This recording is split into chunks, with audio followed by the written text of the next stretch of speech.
गांव घर में छोटा परिवार होला, डायन भूति निकल सन उकनी के बढ़िया से झाड़ बूत कर दोनी 12 बजे। ओम जी अनोखा पंडित हमरे नाम है।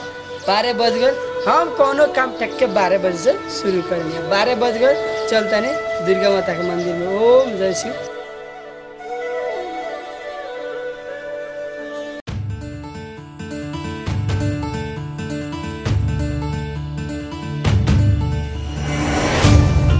दारू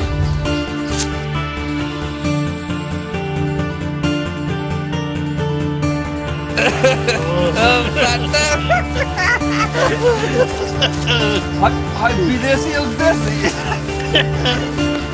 जौन मजा देसी के बानू वो मजा विदेशी में क्या आज जौन मजा विदेशी बानू विदेशी में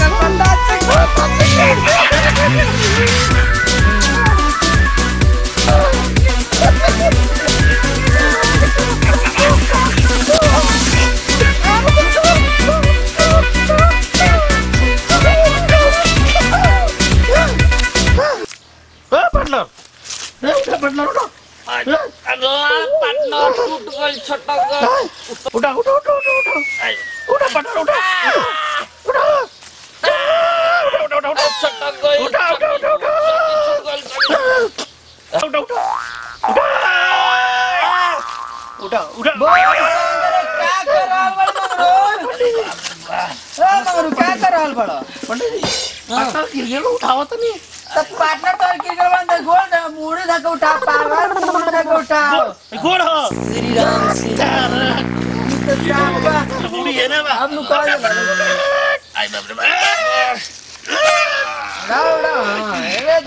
ले बाहर ना कंट्रोल में रह जान।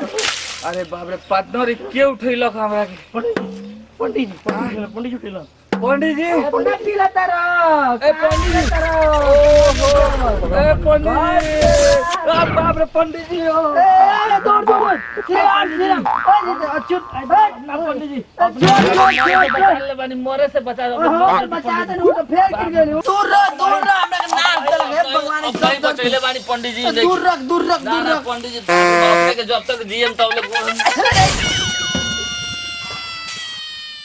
ए पार्टनर पंडित जी का कहलो पार्टनर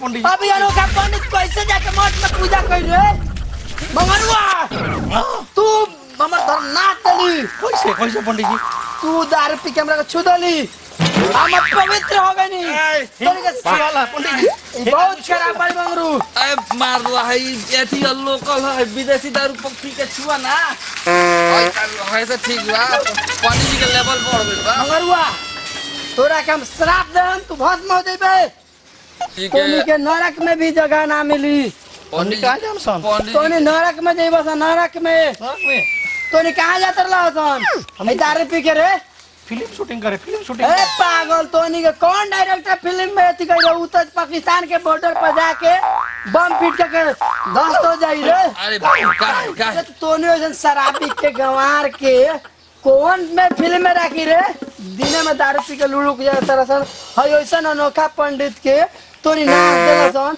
तोनी तो डायरेक्टर प्रोड्यूसर के भ्रष्ट कर देबा रे तोनी के कौन है फिल्म दुनिया में राखी तोनी अपवित्र बाड़ा सन तोनी हमरा का पवित्र कर देला सन बुल्ला सन तोनी के नरक में भी जगह ना मिली हम जाते नहीं देखत नहीं तोनी कौन डायरेक्टर हम फिल्म में लेता हम ही जातन से आ जा जल्दी जा सन यहां पंडित जी भाई मंदिर के आरे पास ही देखनी तो तोनी गोतर मुझ करा दन चलवा को बुलाई कहां ओ चला पंडित हम नरक में जाइले तो चल के पूछे के परल कि स्वर्ग में कौन जाए आप पूछ ले चल हां पंडित जी दूर रह तोनी के एक बानी एगो बात बता दी पूछ दूर से पूछ दूर से का चाहिए का एक हाथ दूर बानी हमनी के दरुया पिए वाला आदमी नरक में जाई नरक में जाई पक्का तू बकरिया काटे वाला कहां जाई अरे उ त औरे नरक में जाई तू नरक में जाई हां हो गइल जा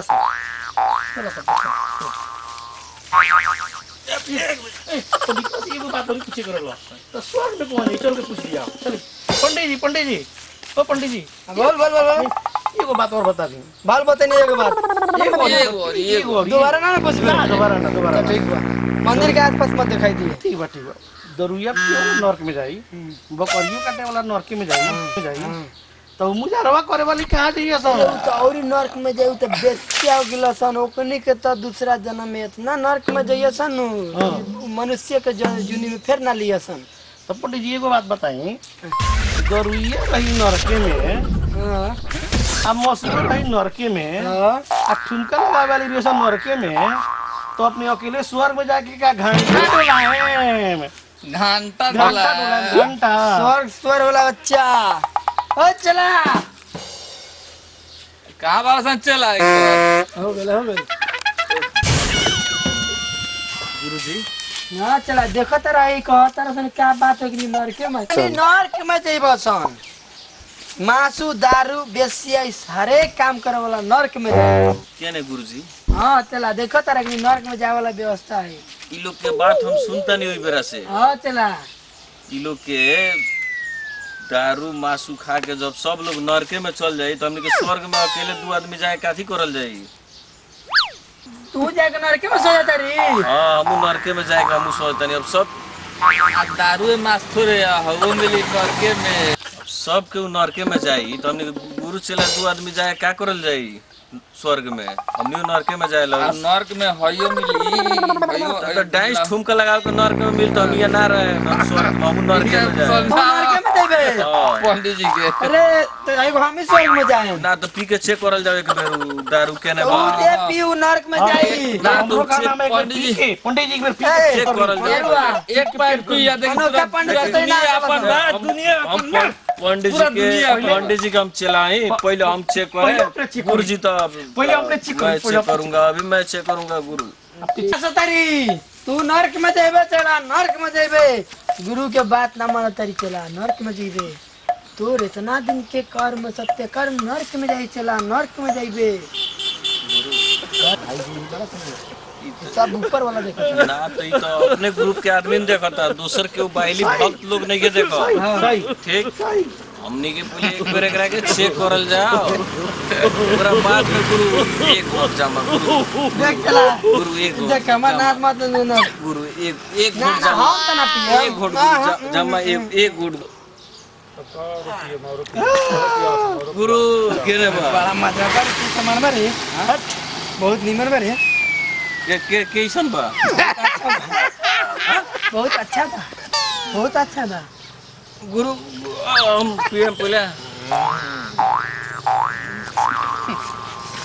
नरके में रहल जी चला। नरके में रहल ठीक बा गुरु नरके में रहल जी तो देखत नहीं हमरे से बेसी गुरु मजा लेता चला इतना दारू पीबो ना चला ई दारू ना ई वीर समाज के देख हमनी ससाराम नहीं के बने के, हमनी के हनी प्रिंस के हो राम रहीम नहीं के बने के मन में कदर पी लो, बीच भीतर नुका के नहीं के पिए के, दिल चाह पिए के चला पिए। दुनिया में के स्वर्ग में जाई के नरक में जाई क्यों देखे वाला नहीं के। मंगरुआ ठीक कहता आजकल तो सब वही में हर एक लोग खाता पियता। मंगरू बात सही बा ना? सही बात। अब वो राम रहीम बाबा ऊपर देखाओ तरन 22 को जब भीतर तरन अलग है तो ऊपर राम रहीम बाबा ऊपर बन 22 को आ भीतर बन सिनेमा स्कोप सब नहीं के करे काम नहीं के। जो दिल चाहे अच्छा खाई जाओ, खैला पीला से क्यों नरक में ना जाई चला। ये लोग गलत बात कहता है। अभी कहीं लिखल नहीं के कि मासू खइब तो नरके में जाइब। दुनिया में बनल बा गुरु जी अपने भल कहत रही मासू खइला से नर्क में जाए अब हाय बताओ। गुरु जी के मेरा समझ मगर अब हमको स्वर्ग में नहीं जाना है, तुम्हारे साथ नरक जाना है। नरक जाना है।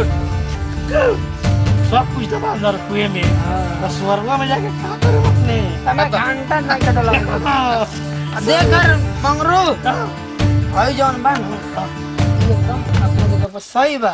एकदम 100% सही बा, बाकी अब सब गलत बा। बाकी कथी बा ना बाकी सब गलत बा। जे एकरा के देखा के पियता सबके सामने पियता वो गलत नहीं है, जे नुका के वो पियता गलत बा। बुझला मगरू समझ में आ गई। मन लगे चला। अब पार्टी अब डांस हो तब अब हमने के ये संदेश देवे के चाहते हैं तो दिल में चाहता जति खा दूसरा के मत दुख दो पैसा के मत कष्ट कर चला। ये स्वर्ग में जाए वाला बात ना। हाई पीला से केहू नरक में ना जाए, अभी हाई पीला से केहू स्वर्ग में ना जाए। अब टाइम से अब हमने के ना राम रहीम बनने के बाद आ ना हमने के बाबा प्रीत आसाराम के बने के इंतजार बाद। करे के बाद अब बाबा आसाराम नहीं हमने के जय दारू जय मेहरारू। बाबुआ के मेहरारू चाहिए। ए चला। तो हाँ दोस्त भाई लोग अपने लोगों के पाँव छू के गोड़ लागते हैं सन, विनम्र अनुरोध करते हैं सन। ये वीडियो कैसा लागल, ठीक लागल तो एगो लाइक करी और ये हमनी के वीडियो के कमेंट करी, इस चैनल के सब्सक्राइब करी। ये हम अपने के ओम जी अनोखा और एक में जाए गलती कर्म करी उहे नरक में जाई। तो हमनी के वीडियो अगर अच्छा लागल तो प्लीज एगो लाइक करी, प्लीज सब्सक्राइब करें। हमनी के उद्देश्य ही बाटे कि दारू ऐसे भी ज्यादा ना पिए के चाहिए। दारू सबके के खराबी करी। हमनी के तो कॉमेडी बनाओ तनी सन। हमनी के भी दारू ना पिए नहीं सन। अपने लोगन मत पिए, मासू जितना खाए के बा खाए हम लोगन। प्लीज एक बार हमनी के चैनल के सब्सक्राइब कर दें लोगन।